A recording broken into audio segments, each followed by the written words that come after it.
Welcome back to NewOrleans.Football presented by PJ's Coffee. We got a great episode for you guys today. Going to break down some of the Patriots game coming up, break down the win over the Giants, look ahead to maybe next year's draft, and get into a bunch of stuff to get you ready for this upcoming game week. Our show is presented by PJ's Coffee, and we are coming to you from the Ochsner MD Anderson Cancer Center podcast studio up here on Veterans Memorial Boulevard, next door to Matt Bauer's state-of-the-art Ford dealership. Make sure you're buying your next car from Matt, new, pre-owned, whatever. Best prices, tell them we sent you.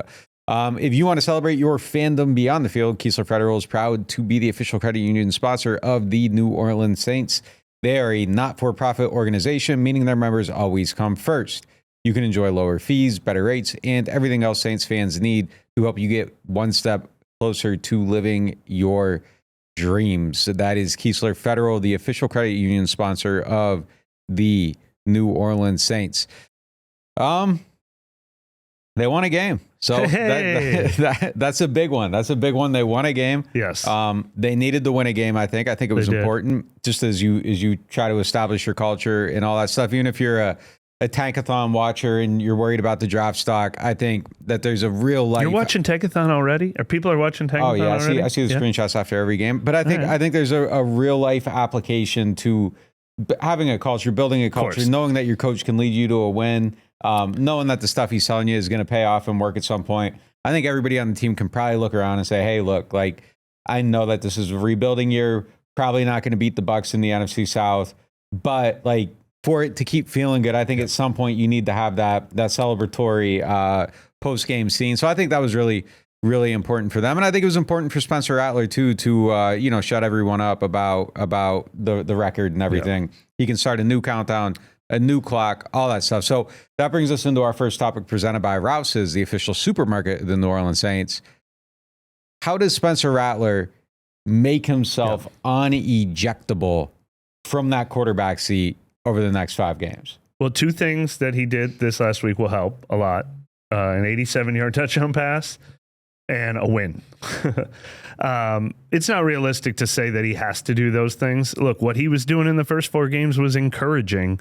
What he's done, his total body of work is encouraging. He's not getting this team in trouble. He's avoiding interceptions. He can scramble and make plays happen with his legs. He can put them in position for these games not to get out of hand. And that's all well and good. And on a different team, we would never be having these conversations. If he was Teddy Bridgewater filling in for the 2019 Saints, he could be 5-0 the way he's playing. But he needs wins. He needs wins to keep them out of the top 3 in next year's draft. He needs those big plays. He needs some red zone touchdown passes.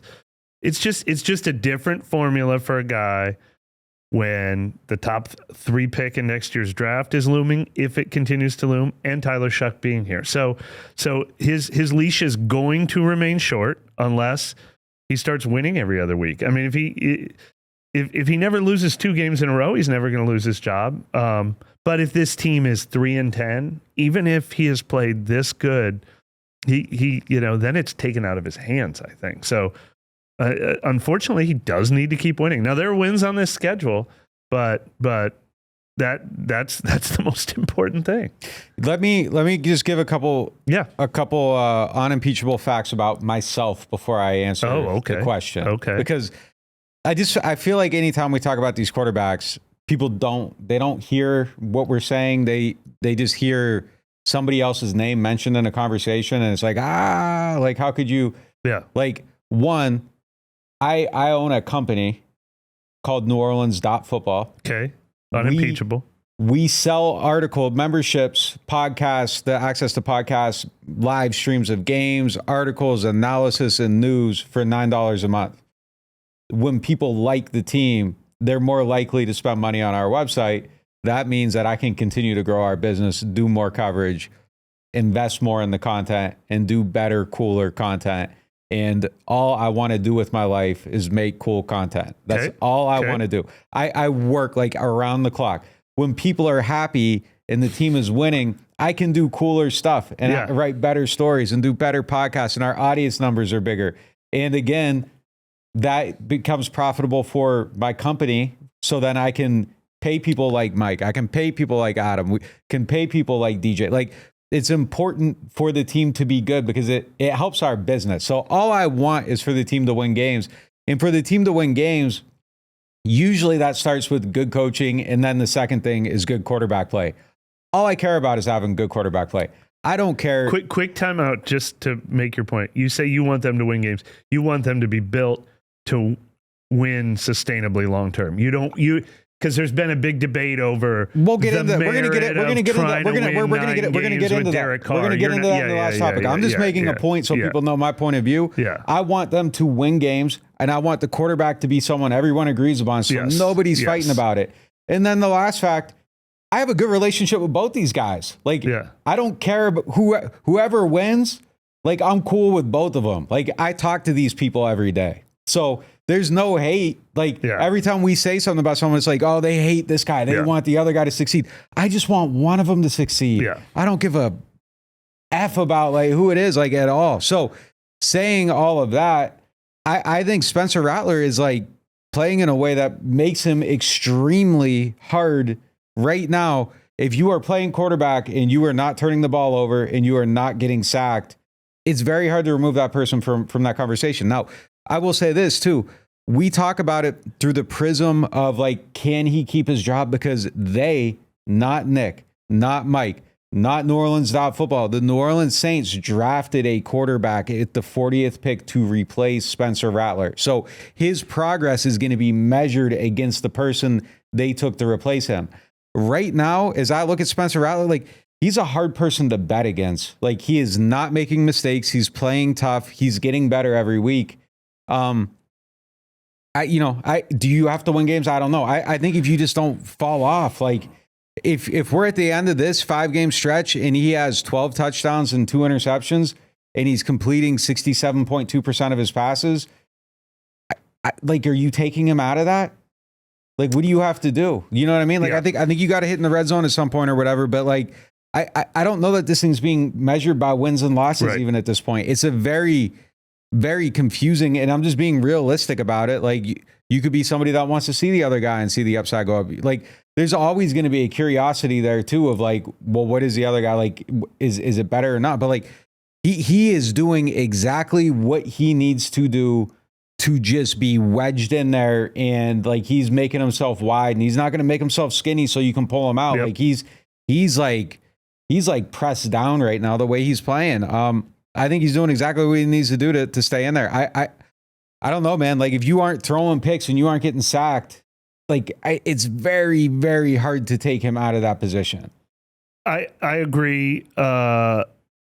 Except, I mean, you can't lose with 13 and 13 and 19 points every week. Like, even if you're not turning the ball over, like, at some point, if they become a 2-10 team or a 3-11 team, then you can't just be the guy who's keeping your team out of trouble. Like, unfortunately, I think Spencer Rattler is a really good, I'm not going to lose this game for my team quarterback, but this team desperately needs a quarterback that will win the games for them because he needs to do that at some point.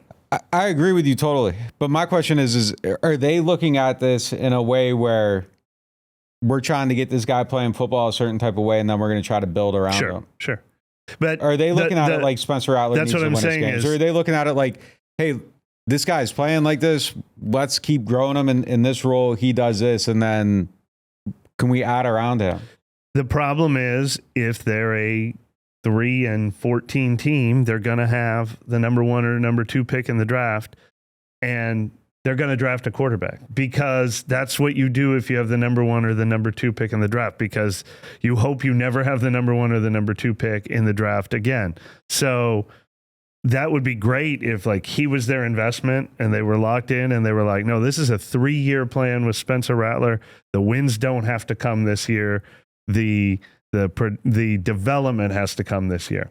But the reality is, even if they like Spencer Rattler, like, they're smart enough to know what's going to happen if they have the number 1 or number 2 pick in the draft, and they have to have an evaluation of Rattler and Shuck by then. They can't just, I mean, maybe they could. I mean, I have a hard time deciding how good can he play without them winning games against this schedule? Like, how can they be losing to the Jets and the Titans and twice to the Panthers and still Rattler, they feel great about Rattler? I just don't think the two things will happen. I think if Rattler keeps playing this way, they'll probably win 6 games. If they're losing to those teams, Rattler is probably regressing. Like, so that's why I keep talking about the wins. Like, he has to win his way. He needs to win his way out of the top 3 of the draft. And the way he's playing right now, I wouldn't be shocked if he did it. I wouldn't be shocked if he did that. He's playing good enough to beat the Panthers and the Jets and the Titans. Well, that's what I was saying. If he's playing like this, do you take him out? No, unless they're losing. If they're 2-10, then he can't save himself playing this way. I mean, I think you might be 2-10. Yeah. At best, you're probably going to be 3-7. So, or like whatever it is, you're going to have 3 wins. It's like this isn't fair to Spencer Rattler, but that is the reality, and they can't ignore the reality. If they're 2-10, they have to look at Shuck because they have to know if they're drafting a quarterback next year. So I think if Rattler keeps playing this well, a couple more wins will come. Especially when you look at the schedule. When you look at the schedule, especially late in the season. But like, I'm talking to the next 5 games. If he's playing like this, then you are probably 2-10. Yeah. That you don't get that last stretch. That's what I'm talking about. The next 5 games. What does he have to do to stay in there over the next 5? Because the next 5, like, if you probably aren't beating the Patriots. Like, you might beat the Bears, you might not. Like, it's a tough stretch of 5 games coming up. So if he's playing like this, They probably aren't winning 3 of those. It's an impossible dilemma. It's an impossible. I'm saying that Spencer Rattler has to do more. Like, if they just drafted Spencer, if he was their Jackson Dart and he was playing this way, everyone would feel great about it. But he is unfortunately facing a different kind of time pressure. Like, he has to show results that, make it clear that this team doesn't need to go back in the draft next year. Next year's draft. But I'm talking about like for this season. It's just it's fascinating to me because there's no pressure on the kicker who's missing kicks. When they were losing games and he's missing throws to wide open in the end zone, the answer was like he deserves the win. The kicker's missing kicks and we're all in this together. Yeah. I don't know that. I don't think he's facing internal pressure. That's what I'm saying. I don't think he is facing I don't think anyone in that building is looking at Spencer Rattler right now and blaming him for anything. And I think he's earned a longer rope than he had to begin the season. I'm just saying that like, there's an undeniable reality that even if everyone in the building loves him and loves the way he's playing, if they go into December and Tankathon has them at number 1 or number 2, they have to look at Tyler Shuck. Like, it would be, with apology, Spencer, we couldn't have asked for more from you, but we got to look at the other guy. Like, it would be that kind of conversation. That's why I'm saying he's got to win some of these games to take that decision out, to take that out of the equation. I don't know that they take him out of there. If he repeats this, you carbon copy it, you flip it over. I mean, you're saying it right now. Like, if he gets to the other side of it, he's going to win in 6 games or whatever. Like, if you're 12 touchdowns, 2 picks, 70% of your passes completed, you're sitting on 2,000 yards after 10 games. I don't know. Like, I'm not saying what I would do. I'm saying I don't know that they would. Right. I don't either. But look, if he is wait, so what is he at right now? 6-1? Yeah. So you're saying if he's 12-2, 70% of his passes, the very few turnovers. I mean, then it better be good enough to be like we're giving you this whole year, Rattler. We like what we're seeing. And then if he continues that against the real weak part of the schedule at the end of the year, and they end up with the 4th pick in the draft, and he's still at 70%, and now he's at 20 touchdowns and 5 turnovers, then go ahead and draft something other than a quarterback next year. Like, if he can really sustain it for 18 weeks or whatever, it's a very fine line. It's a very fine line. It's just hard to imagine a scenario where he's playing super well and they end up with the number 1 pick in the draft. I feel like this solves itself in some way. Like, he has to play bad at some point for them to end up with the number 1 pick in the draft. But he's not playing bad, and they're on pace for the number 1 pick in the draft right now. Yeah. But like, I can't blame him for this. If he loses to Miami and Carolina twice and the Jets and the Titans, we're not going to be having this conversation.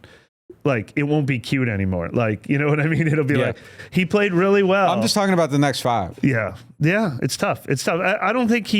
I think he has to play bad to get benched in the next 5. I don't think losses get him benched in the next 5. I think he would also have to play bad. It's just such a bad. I think they're in it's a bad situation because you have the other guy and you have a guy that is, he's not losing you games. It's just I don't know. I don't like at some point something does feel like it has to shake. Like you got to. I think it would take at least 2 straight losses for the team and Rattler looking bad in one of them. For me, it's not even a wins and loss thing because I think they should lose all these games. For me, if I were the coach of the team, it would be like, all right, man, like it's 0 for 3 in the red zone again. Yeah. Like that would be it for me. Like something like that. Like some metric where, okay, look, we aren't scoring in the red zone. This isn't going anywhere. Let's see what happens with the other guy.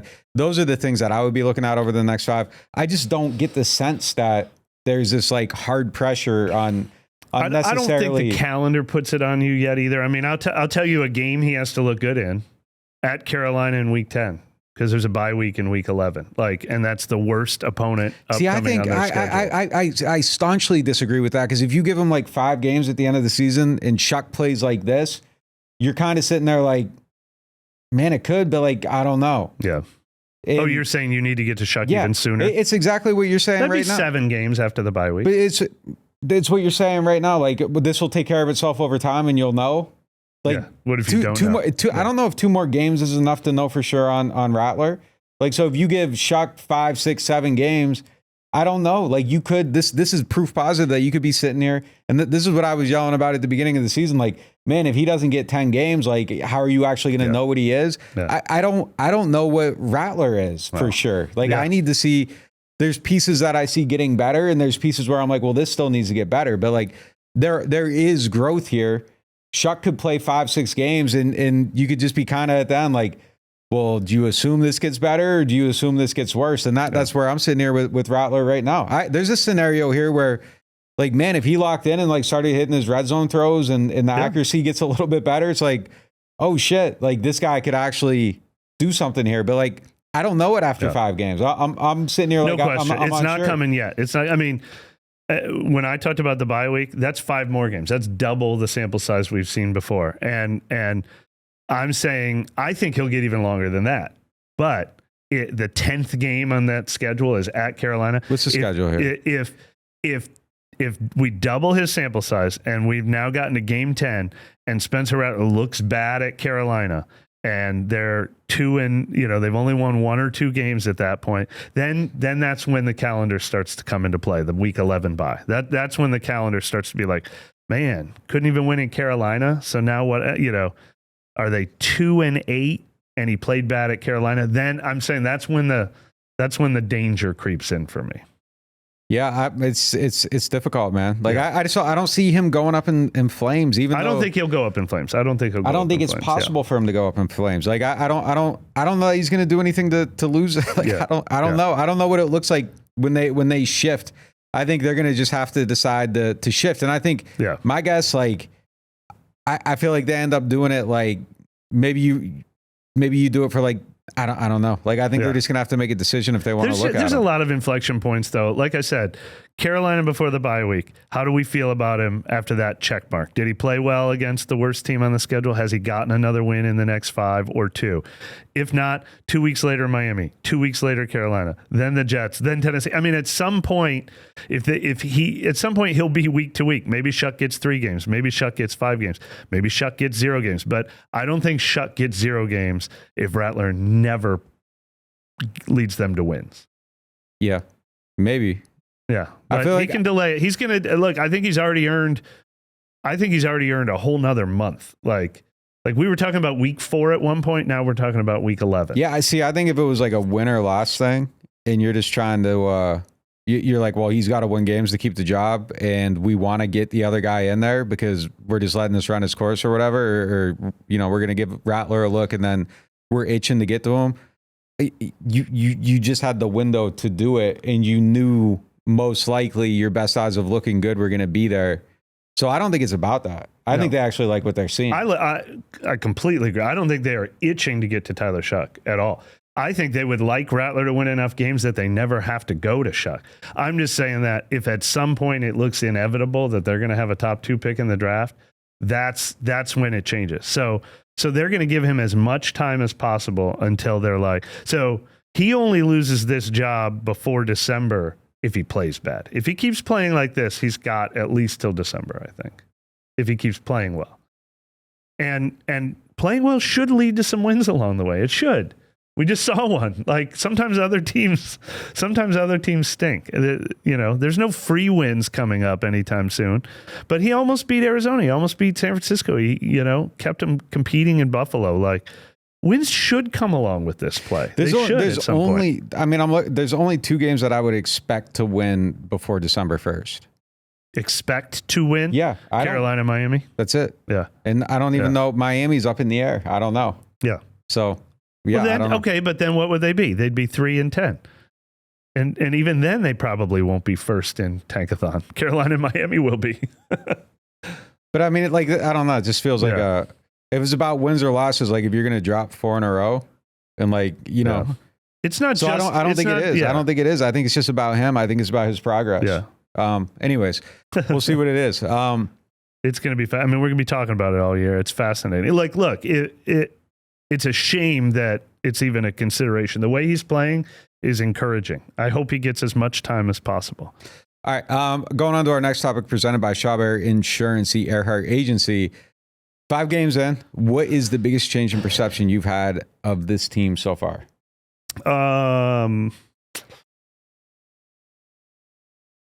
Negatively, I thought their run defense would be really, really good. And I haven't seen that. I thought that was the one thing they were going to be able to count on, and I haven't seen that yet. Positively, very, very small sample size. The young players starting to step up in the secondary has been encouraging. Kool-Aid, the NFC player or the defensive player of the week this week. Obviously, Jonas Sanker and things like that. They're going to have to show me over time that they can sustain that. But those are the 2 biggest changes. I've gone back and forth 5 different times on the offensive line. Felt better, felt worse, felt better. Felt worse, felt better. But I'm kind of back to where I started on the offensive line, I think. What about you? Yeah, I think I definitely got Spillard on the run defense, like no question about it. Like thought it was going to be way better, and it's not. And I don't see that really changing. Perception change. There's been a few. Like Cam Jordan's playing better than I thought he was going to play. Like that's one. Brian Brzee looks like he's somebody that could be an ascending guy that you want to keep on your team. He's been good every week. He's making plays against the run now. I'm very, very encouraged by him overall. Look, Rattler has changed my perception, no question about it. And I'm quietly, silently, and I'm about to say it out loud. It's not silent, but it's at least on my list of possibilities that I think there's a chance that there's a lot that goes into being a good head coach. So just not saying a global statement, but one piece of that, I think that there's a legitimate possibility that the coach is one of those guys that can make quarterbacks better. He knows how to coach the position, knows how to develop it, because this is he's playing way, way better and cleaner than you ever would have thought. And I think a lot of that goes to Rattler as well, developing, coming into it. Trauma is kind of the spice of life, and he had trauma in college with how he was treated at that position, and he had trauma this year with how they drafted that position. So that could just be the rocket fuel that has him playing way better. So maybe I'm giving credit to someone it isn't deserved to, but I think Kellen Moore might be one of them coaches that, and there's 6 or 7 of them in the league. There's at least a possibility that he might be one of those guys that really knows how to coach that position. So that's something. I don't know if it's a perception change, but it's a new thought. This is a very, very innocuous, vague statement that I'm not backing up with stats or evidence or proof, but I feel like we covered a lot of Saints teams in the last 5 years, including Sean Payton's last year, where we were watching games and it felt like there was the wall from Game of Thrones that they couldn't climb over. It looked hard for the offense to move the ball. And you were just this offense can't gain first downs. Like, they can't move the ball. This offense, they always move the ball. I mean, their one problem has been finishing drives, but it's fluid. They move the ball. Like, there are some good ideas in there. There are definitely some good ideas. Now, it's really hard. You know, they've shown you why it's hard to count on 12 play drives and 16 play drives and things like that, because it's ending in missed field goals instead of ending in touchdowns. But yeah, there is just a feeling that, like, when the offense takes the field, I don't feel like they're 3 plays away from punting it back to the defense. Yeah. All right, we're going to hit a quick break and we'll be right back. Ochsner MD Anderson Cancer Center is proud to team up with the NFL and the New Orleans Saints Crucial Catch mission to tackle cancer and save lives. Together, they're helping more people access the tools needed to detect cancer early and promoting prevention and early detection. Learn more at ochsner.org/endcancer. Rouse's Markets is voted best grocery store in New Orleans, best grocery store in Baton Rouge, Mississippi, Gulf Coast, Thibodaux, Houma, Hammond, Lake Charles, Mobile, year after year. Thank you for choosing us best grocery store on the Gulf Coast. Number 1. Thank you. Thank you. The number 1 grocery store In Mississippi, Alabama, Louisiana. 1 million customers a week can't be wrong. Welcome to Rouse's. For fans of saving money. For fans of big rewards. For fans of getting more for your money. There's Keesler Federal, the official credit union of the New Orleans Saints. Saints fans, open your free high-earning checking and see what it's like to get better rates, better returns, and better service. Join a winning team. Keesler Federal, the official credit union of the New Orleans Saints. Membership and credit eligibility required. Federally insured by NCUA. The NewOrleans.Football show is proudly presented by PJ's Coffee. PJ's Coffee has some of the best drinks that you can find. They have locations all over the city. They have pastries and everything else you need to get your day started. So go check them out. I don't play favorites with our sponsors on the show, but one of my favorites for sure is RV Masters. You guys have been watching our show lately and you've seen our awesome new van. That thing is decked out. And the best part about it is I took it up to RV Masters and I was like, this is what I want to do, but I had no idea how I wanted to do it or how to get it done. And they took care of it from start to finish, brought me out for updates, were giving me new ideas, and they made it exceed my wildest dreams. And they will do the same thing for you. RV Masters offers full service RV, motorhome, and travel trailer repair. They have preventative maintenance and service packages for your RVs, your AC, your generators. They specialize in solar and lithium upgrades, satellite TV, and Starlink. They'll take care of you if you get into a collision. Whatever you need, they got you. And I can speak from experience because they definitely had us on our new van. I cannot vouch for anyone more than I vouch for RV Masters. RV-Masters.com. Go check them out. I believe it, I can see it. If it's in my sights, I achieve it. Ain't no leaving, no defeating. Show up, complete and repeat it. Are you ready? Are you ready? Are you ready? Get game ready. Play Game Ready Scratch-Offs and Fast Play from the lottery. Win up to $100,000. Enter the second chance drawing for a chance to win up to $1 million.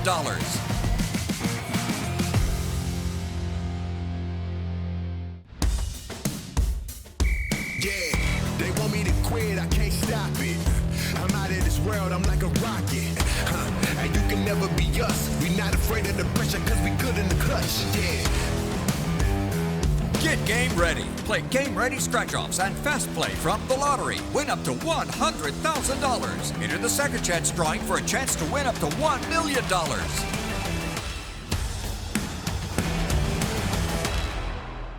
Chabert Insurance, the Earhart Agency, is a longtime partner on this podcast, but the truth is, I was advertising them to my friends and everybody I knew long before they ever jumped on this show. And I'm going to tell you why. Every 6 months, my car insurance policy comes up, and every 6 months, I get a call from somebody from there telling me I need to change it or stay where I'm at. They're shopping my policy constantly to make sure I am getting the best possible deal. That means money in the bank. And those are the type of people you love, because look, we all live here. We all know how it is. The insurance rates are out of control. You need somebody watching your back, and they actually really do it. And I was with them before they ever asked me to be with them. So they are people that you need to be doing business with. And if you are going to look up their insurance, make sure you are looking for the Earhart Agency. Those are our guys. There's a lot of Schwab Air insurances. The Earhart Agency is the one you want. I can speak for them. Real life, real support, real good business, real money saved. Call them up today. Schwab Air Insurance, the Earhart Agency. Hardhide flavored whiskey, Ponchatoula strawberry, and Chilton County peaches in your favorite bars, stores, and restaurants. Hardhide Chilton County Peach Whiskey is a blend of aged wheat whiskey, light American whiskey, and fresh Chilton County peaches from Alabama's Durbin Family Farms. And Hardhide Strawberry Whiskey tells the story of a small town famous for strawberry farming. A delicious natural strawberry-infused 86-proof whiskey for whiskey lovers. Just look for the red and orange bottles in your favorite stores, bars, and restaurants. Welcome back to NewOrleans.Football. Our next topic is presented by Bobby Hebert's Cajun Cannon Restaurant. Go check them out up here on Vets. If the draft were today, what position are you taking first? And let's just say they're picking top 5. Where are you going? I mean, if you want to hear our thoughts on quarterback, I think we spent 25 minutes talking about it at the beginning. But look, if you're in the top 5 and you see your shining light, this team's not going anywhere until they identify who their next quarterback's going to be. That'd be great if they're already in the building. But that is the position that defines everything. If you feel good about the quarterbacks you currently have, it's definitely edge rusher for me. I mean, not only have we been talking about their need to improve the edge rusher position since pre-Marcus Davenport, but I also think that is a position where this is where you get them. We got a chance to go in the top 5. That's our chance to get a quarterback. We got a chance to draft in the top 5. That's our chance to get an edge rusher. It's a hard position to fill in rounds 2 and 3. If you want your Myles Garrett, if you want your Aiden Hutchinson, et cetera, this is your chance to get them. I hope that also exists in one of the next couple drafts. Yeah, I mean, look, I think if you're picking top 5 and you feel good about a quarterback, you have to take a quarterback. You have to. It doesn't matter. It doesn't even matter it has nothing to do with the other guys unless they're so good that you are like, nope, not doing it. Yeah. And I don't know that there's a scenario where either one of them, Tyler Shuck, Spencer Rattler, Tyler Shuck, makes you feel so solidified at that position that you just don't take one.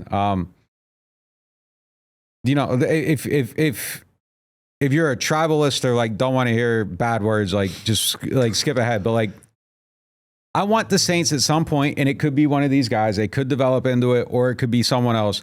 When you're looking at that team, that it is oh fuck, like what are you gonna do about that guy, Josh Allen? Oh fuck, like what are you gonna do about Josh Allen? And if you don't have a quarterback that makes you that makes you say oh fuck, like keep trying to find one. Yeah, you have to. Like if they aren't making you give fucks, like you don't have a guy. Like.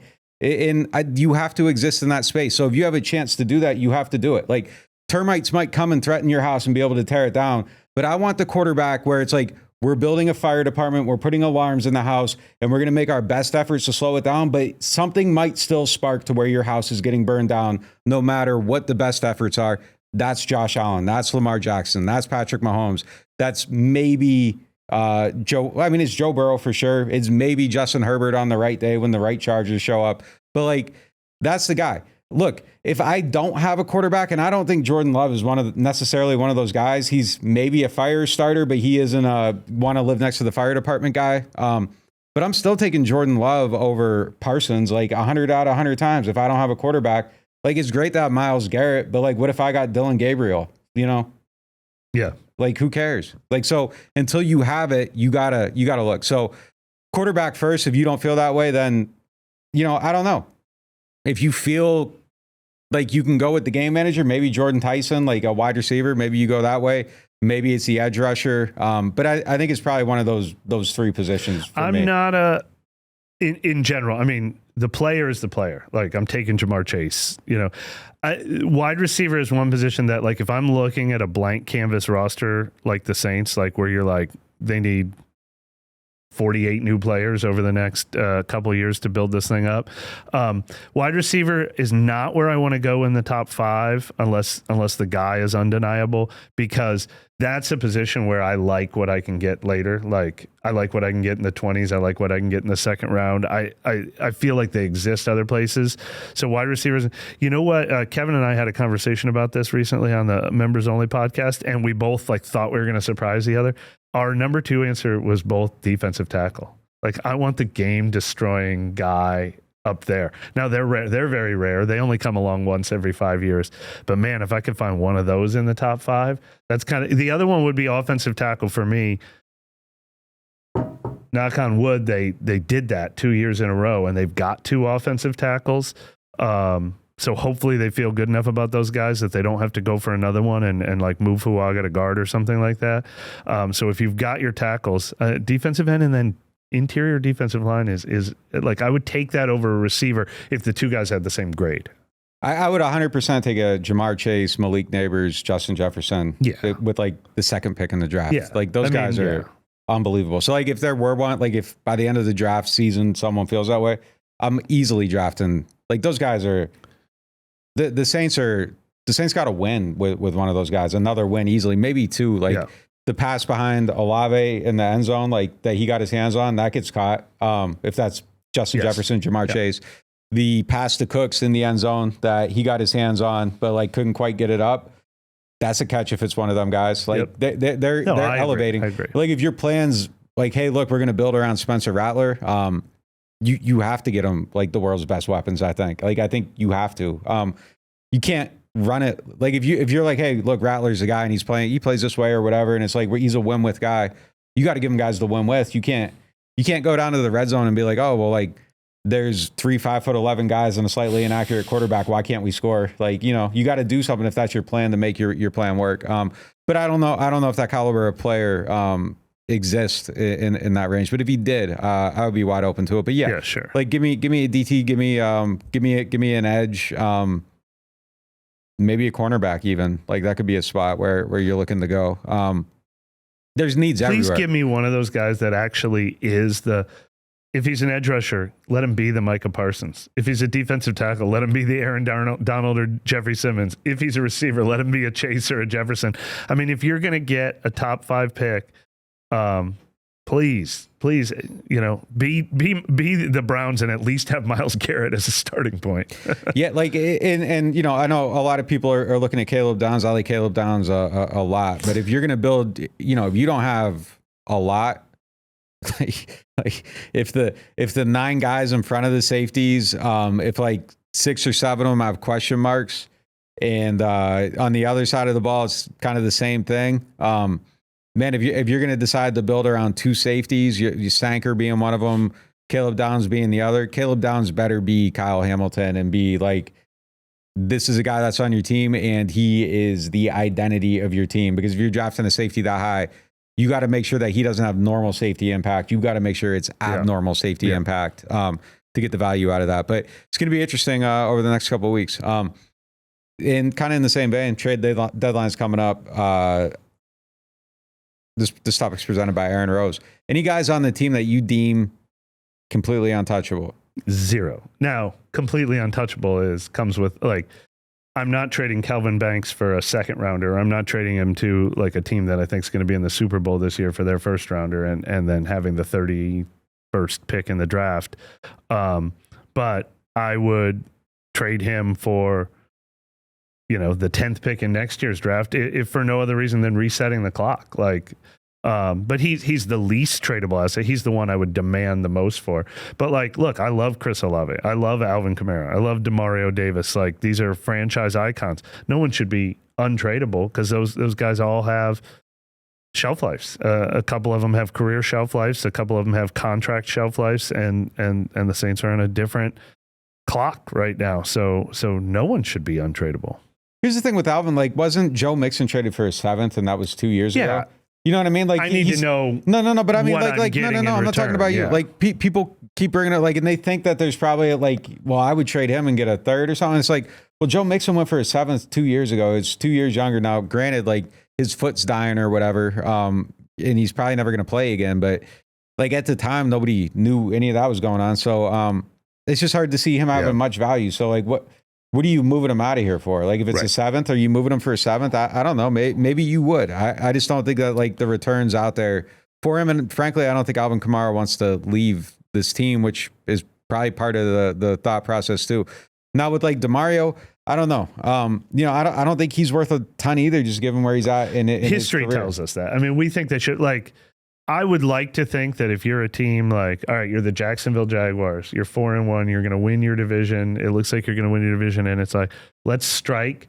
Like, how would you not want an Alvin Kamara or Demario Davis on your team? But history just tells us that these guys go for 6ths or whatever. Yeah, you don't need to get rid of franchise icons for a 6th round pick. But yeah, if those 3rds somehow did exist, I'm usually surprised teams don't want that. But they usually don't want it when it's only a 6-month rental is very often the case too. But yeah, I think just in terms of my team building philosophy and what I would like to see them do, I would like to see Danny Stutzman playing, like, so I know what he is. Like, is he a player or not? Like, I would love to see him getting a good amount of quality snaps, and that has nothing to do with anyone else. It's just where the team exists right now.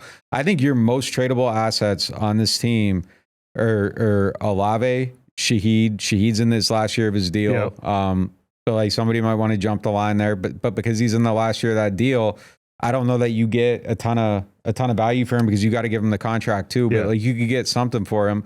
Olave still has time left on the clock. I think someone will probably trade something for him.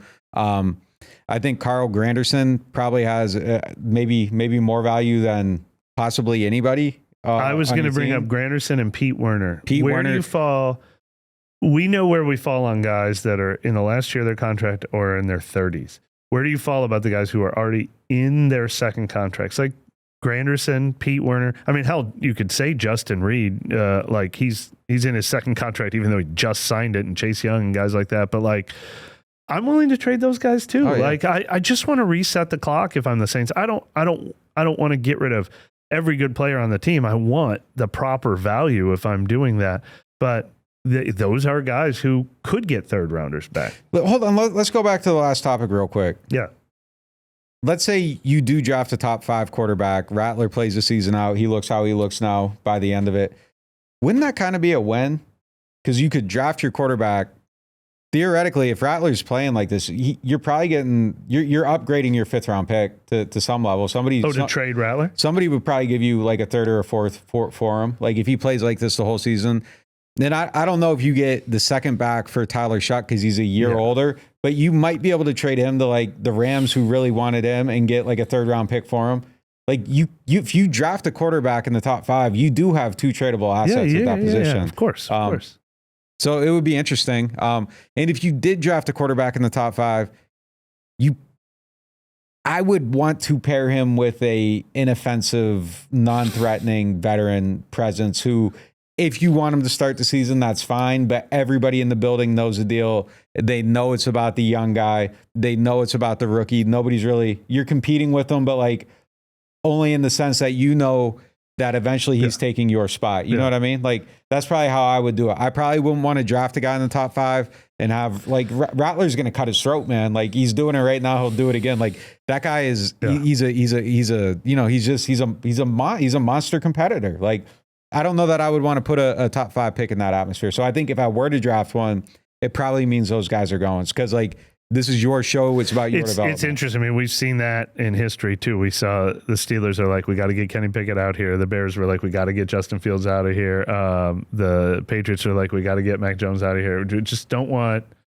You never want everyone clamoring for the backup quarterback in any way. Yeah. So that would be part of it too. Like if you draft one, you're getting probably a couple, I don't know, like a 3rd and a 4th. I think low. I mean, those guys I just said, Kenny Pickett got a 6th or a 7th. Justin Fields got like a 7th. Like unfortunately, I think Rattler's better than Pickett. But I'm just saying. And if like Shuck never plays and he's in year 2 of that deal. I'm just saying history shows us that when you think a guy is worth something, the league always tells you they're not worth as much as you think. It's always, I'm always surprised at how little. Like Garoppolo went from a 3rd to a 2nd. That's true. I think Kenny Pickett, it was just people knew he sucked. Yeah. I think people knew Justin Fields was like an awful, like an extremely like not viable Like I don't think Spencer Rattler looks like Justin Fields. No. I hope I'm not insulting him. I'm just saying, like, we don't see a lot of examples of it. Yeah, but like if Rattler proves, like, no doubt this guy should be an NFL starter, but we're drafting one because we have the first pick. Yeah, I mean, but I think you only get real value if another team is looking at them as a starter. Yeah, if the other team is looking at him. What if someone want like Teddy Bridgewater? What did he go for? When people think a quarterback has like promises and is playable, like they got that. I think it was. I don't know. That's true. I don't know. It might not be that, but like I think you get more than your fifth back for him. If you didn't, like I'm extremely confused because he looks like a very playable quarterback to me right now. Like I think you could trade him today for more value than you have invested in him. I think without a doubt. I think there just has to be a market there. I mean, we don't even see teams use third-round picks on quarterbacks. It's kind of like either you're going to be our starter, or if we don't see you as our starter, we take maybe you on you're day 3. Maybe you're right. I think he has value. Yeah, I do.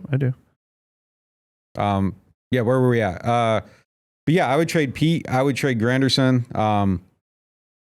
There's no one that I wouldn't like. Obviously, like I wouldn't trade Banks or like Fuaga because you aren't going to get the value that makes you do it. No one's offering you more. But yeah, I'd be willing to do any of these guys really. Like Brandon Cooks, if someone wanted him, sure. There's no one that's untouchable to me. Yeah, there's so many benefits to there's getting real capital in return, and sometimes that's just not possible. There's saving a little cap space. That never hurts when you trade away a veteran. And there's getting to play a young player in their place and take a look at a young player in their place. Like it's more snaps for Devon Vele and maybe Trey Palmer, et cetera, et cetera. So when that's your reality, it's never a bad idea. Big news from the home team. Introducing our newest sponsor, the Mortgage Brothers. With over 30 years of combined experience, the Mortgage Brothers are the quarterbacks of home lending, calling the right plays to get you across the goal line. Whether you're a first-time buyer or a seasoned vet, they'll coach you through every down and make sure you feel like part of the team. They're backed by Cross Country Mortgage, the #1 retail lender in the nation, so there's no loan playbook they can't run. FHA, VA, conventional, RD, and more. They're lifelong season ticket holders, local guys who know the field and your market, and their online application takes less than 10 minutes. Why fumble your mortgage with some online lender who's never even watched your team play? Stick with the Mortgage Brothers, the trusted pros who play to win. Mention NOF and get $500 back in lender credit toward your closing costs. That's money back in your pocket when it counts. Visit mortgagebros.money and start shopping with confidence. Because with Mortgage Brothers, it's always no flags, no fumbles, just smooth closings every single time. Score big with kickoff combos at New Orleans Hamburger and Seafood Company. Don't pass on your choice of our seafood combos or our slider specials. Served with a side of garlic herb fries. Run in now for specials starting at $9.99 at New Orleans Hamburger and Seafood Company. I got hurt in a car wreck. Why should I get Gordon? Because when you're hurt, you need money. And I fight for the people of Southeast Louisiana every day. I got a client who injured their neck in a car wreck, $250,000. Another client was hit by a big truck and needed back surgery. I got them $700,000, and they deserved every single penny. That's what I'm talking about. Why wouldn't I get Gordon? If you've been hurt in a car wreck, just call me, New Orleans. Get it done. Call 504-800-8888. You ever take a bite of something and immediately think, yeah, I'm coming back for this? Bobby Hebert's Cajun Cannon Restaurant just added some new dishes, and man, they crushed it. The shrimp and crawfish pistolettes, golden and stuffed with bold Cajun flavor. Fried oyster tacos, crispy, fresh with the perfect kick. And the soft shell crab Alfredo, creamy, rich, and absolutely worth the order. They're open 7 days a week, and they deliver late. Bobby Hebert's Cajun Cannon Restaurant. Delicious food, superior service. Whether you are a local New Orleanian or a fan in town for the game, get your pre- and post-game fired up at Aaron Rose. Local chaos and local love for the black and gold. Wake up and live with daily drink specials, mimosas, screwdrivers, Bloody Marys, and hot or frozen Irish coffees, all just $3 or $4 between 10 a.m. to 2 p.m. Aaron Rose, half a block from Bourbon Street in the French Quarter, 811 Conti Street. Attention Saints fans, don't let pests and termites invade your home field. Trust the team at Red Pest Solutions to tackle those unwelcome visitors. Call the Red Man today for unbeatable pest and termite control. Score peace with no pest. Visit redpest.com, REDDPEST.com. Welcome back to NewOrleans.Football. It's time for the Get Gordon question of the day, presented by Gordon McKernan Injury Attorneys. If you need help, make sure you get Gordon. Who that man asked, he said, what are they doing about kicker? Are they bringing in competition? It looks like they're going to stand pat and just kind of see how it goes. I'm a little surprised. I mean, I think, missing 4 kicks in 5 weeks we're missing not 4 kicks, 5. but missing kicks in 4 out of 5 games. He's missed 5 kicks. Yeah, 4 out of 5 games, two in the last one. It's a little bit shocking, but I think, I don't know. I don't know, man. Like, I'm surprised by it. I'm surprised they're doing it. To me, just kind of reading the situation, it kind of feels like maybe they're trying to say something maybe is busted with the operation that as opposed to like the kicker being busted. Because I don't know. Like, waiting it out is crazy, and that's got to have an expiration date on it too. And this just kind of goes like to what we were talking about at the beginning of the show. Like, it's just kind of hard to understand some of the timelines on some of these things because it's not like operating through the prism of like, this has to get better because it's going to cost us a game. It's either they think the operation is messed up or they think that Blake Grupe's caught up in a weird little thing and they're willing to ride the wave until he comes out of it on the other side because kickers have ebbs and flows and they must think it's one of them two things. But like the pressure on like, oh no, this isn't going to cost us a game doesn't exist. Like at least in this situation. Yeah, that is interesting. The timeline, like, if one loss is going to change your entire season, I think it's different. Look, I'd agree. You used to talk about this all the time. Like Sean Payton would have had 5 kickers in there, and they would all sat down in the locker room right next to Blake Grupe, and he would have seen him in there, and they would have done the tryouts at least. I don't mind, in theory, what Kellen Moore said about Blake Grupe, which is Blake's got too much good evidence to support that he can get there. And we collectively have to find that path. I believe in that as a coaching philosophy. I feel like if you think someone is good, it is your job to get them back to being good. Like, I don't think you should fire people or cut people as punishment. You should do it if you think you can do better than him. And right now, Grupe's in a weird limbo between the two. Like, when he missed 1 or 2, I wasn't like, cut Blake Grupe. No, come on. You know that you can trust this guy. When he got to 5, and not only has he missed 5 kicks, he's also missed 2 kickoffs where he just plain mishit it and got a penalty against the Saints. So he has absolutely got something going on. They have to correct it, but yeah, I mean, it's a weird limbo now. Like, he's reached the point where I don't know. It's disturbing. I totally believed for the first couple of misses. Oh, like, yeah, misses happen every once in a while. He'll get on track. He's such a confident guy. He'll figure it out. It's disturbing that it's gotten worse. It's definitely disturbing. I don't think he gets unlimited rope. I do wonder how much of it is the operation. Nobody has said it's the operation. Blake certainly isn't saying it's the operation. But here's another thing where I'll tell you a real indictment on this team is that punter issue where they have switched punters like 7 times in the last 3 years, including the guy holding on all these kicks showed up in mid-August. That's not good. And I think they're feeling the effects of that.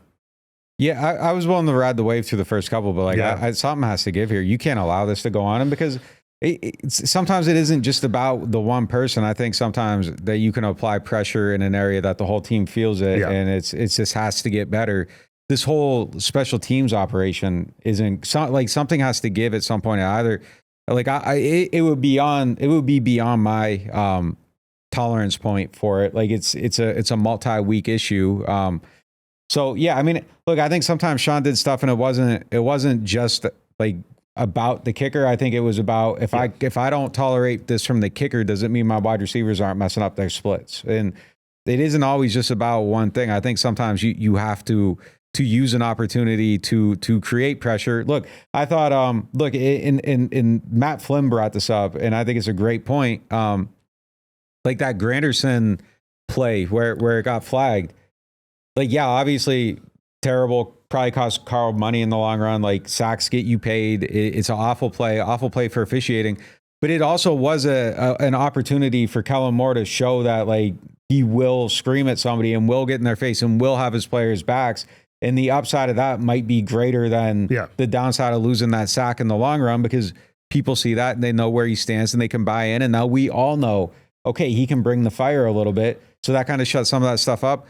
You know, I think in the same idea sometimes, like I think Sean probably liked it when a kicker missed a kick sometimes because it allowed him to cut him. Yeah. And it means I probably can't cut Darren Sproles, but like cutting the kicker might mean he's going to protect the ball better. Yeah. And I just threw Sproles out there. I have no idea if he ever even fumbled once, but like, you know, I think sometimes there's opportunities there to just say, hey, look, there is a standard and we aren't going to allow it. Yep. And I, you know, sometimes it's good to jump on that. Blake, I don't know. Like I could see waiting this out and getting back to where it was, but then you're watching other games and it's like 60-yard field goals feel like 35-yard field goals now. And the Saints, a 40-yard field goal is terrifying. And it's gotta. Yeah, look, that's a knock on Blake Grupe for me too. And I like Blake Grupe a lot, but we're watching a league right now where 59-yard field goals are just going in all the time. And that's never been a part of his game. So he also doesn't have the bonus of being one of these like mega leg kickers that are coming up in the league. So yeah, I mean, they do need to fix that really quick. Like I can't sit here and talk about the prism of like job security for the quarterback who's thrown one interception and then the kicker who's missing kicks every week. And we're like, well, no, like ride it out. Like, no, like I think the tolerance point is long gone. I agree. Like I said, it would be expired for me. If there's another miss this week, I mean, it's malpractice if you don't do something at that point. All right, that's going to do it for today's show. We'll talk to you guys next time.